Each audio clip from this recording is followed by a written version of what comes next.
22वीं पुतली अनुरोधवती की कहानी। अनुरोधवती नामक 22वीं पुतली ने जो कथा सुनाई वह इस प्रकार है। राजा विक्रमादित्य अद्भुत गुणग्राही थे। वे सच्चे कलाकारों का बहुत अधिक सम्मान करते थे तथा स्पष्टवादिता पसंद करते थे। उनके दरबार में योग्यता का सम्मान किया जाता था, चापलूसी जैसे दुर्गुण कि उनके यहाँ कोई कदर नहीं थी। यही सुनकर एक दिन एक युवक उनसे मिलने उनके द्वार तक आ पहुंचा। दरबार में महफिल सजी हुई थी और संगीत का दौर चल रहा था।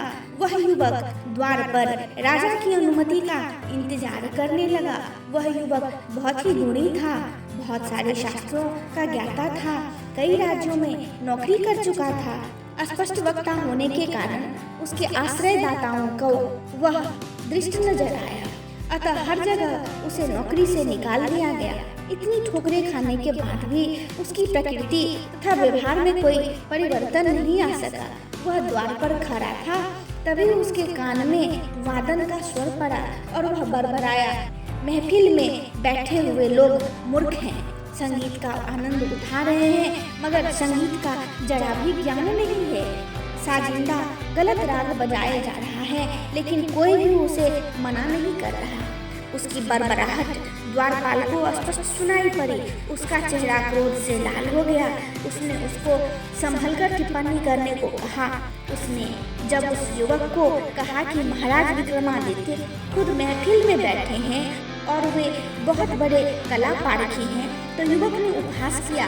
उसने द्वारपाल को कहा कि वे कला प्रेमी हो सकते हैं मगर कला पारखी नहीं, क्योंकि साजिंदे का दोषपूर्ण वादन उनकी समझ में नहीं आ रहा है।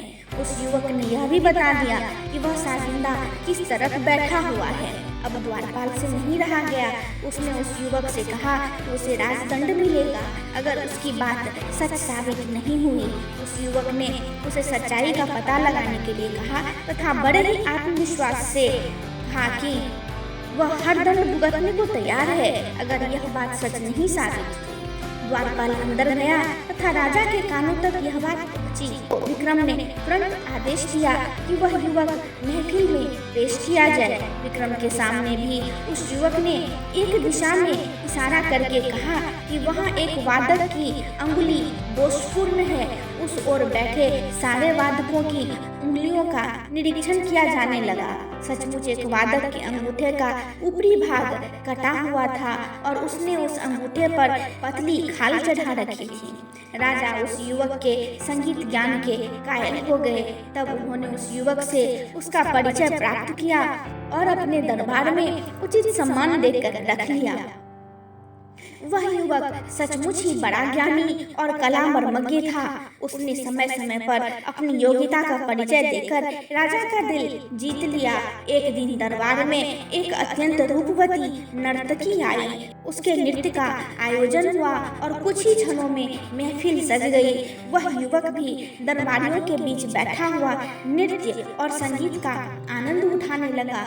वह नर्तकी बहुत ही सधा हुआ नृत्य प्रस्तुत कर रही थी और दर्शक मुग्ध होकर उसे देख रहे थे। तभी न जाने कहां से एक भंवरा आकर उसके वक्ष पर बैठ गया। नर्तकी नृत्य नहीं रोक सकती थी और न ही अपने हाथों से भंवरे को हटा सकती थी, क्योंकि भंगिमाएं गड़बड़ हो जाती। उसने बड़ी चतुरता से सांस अंदर की ओर खींची तथा पूरे वेग से भंवरे पर छोड़ दी। अनायास निकले सांस के झोंके से भंवरा डरकर उड़ गया।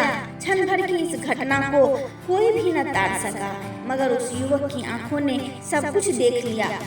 वह वाह वाह करते उठा और अपने गले की मोतियों की माला उस नर्तकी के गले में डाल दी। सारे दरबारी स्तब्ध रह गए।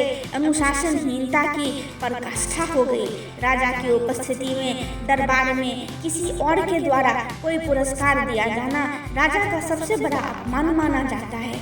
विक्रम को भी यह पसंद नहीं आया और उन्होंने उस युवक को इस धृष्टता के लिए कोई ठोस कारण देने को कहा। तब युवक ने राजा को भंवरे वाली सारी घटना बता दी।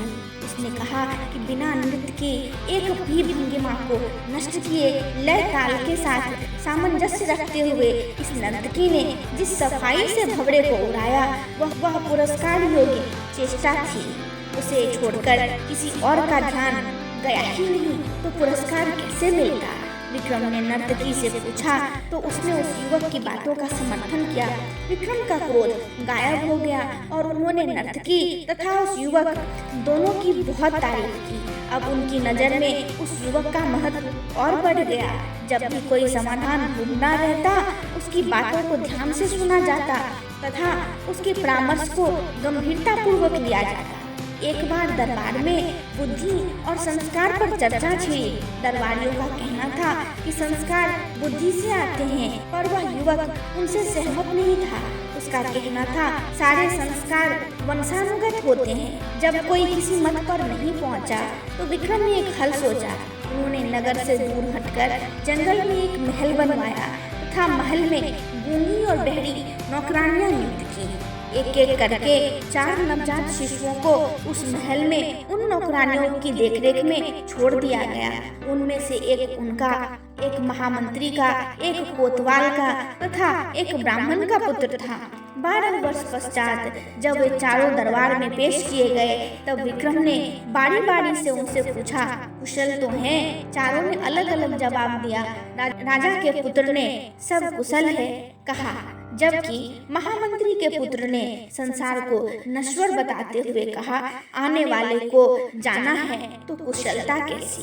कोतवाल के पुत्र ने कहा, चोर चोरी करते हैं और बदनामी निरपराध की होती है।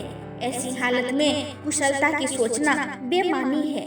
सबसे अंत में ब्राह्मण पुत्र का जवाब आया कि आयु जब दिन ब दिन घटती जाती है तो कुशलता कैसी। चारों के जवाब को सुनकर उस युवक की बातों की सच्चाई सामने आ गई। राजा का पुत्र निश्चिंत भाव से सब कुछ कुशल मानता था और मंत्री के पुत्र ने तर्कपूर्ण उत्तर दिया। इसी तरह कोतवाल के पुत्र ने न्याय व्यवस्था की चर्चा की, जबकि ब्राह्मण के पुत्र ने दार्शनिक उत्तर दिया। सब वंशानुगत संस्कारों के कारण हुआ। सबका पालन पोषण एक वातावरण में हुआ, लेकिन सबके विचारों में अपने संस्कारों के अनुसार भिन्नता आ गई। सभी दरबारियों ने मान लिया कि उस युवक का मानना बिल्कुल सही है। दोस्तों, आपको ये कहानी कैसी लगी मुझे कमेंट में ज़रूर बताएं और चैनल को लाइक, शेयर और सब्सक्राइब करना न भूलें। जय श्री कृष्ण।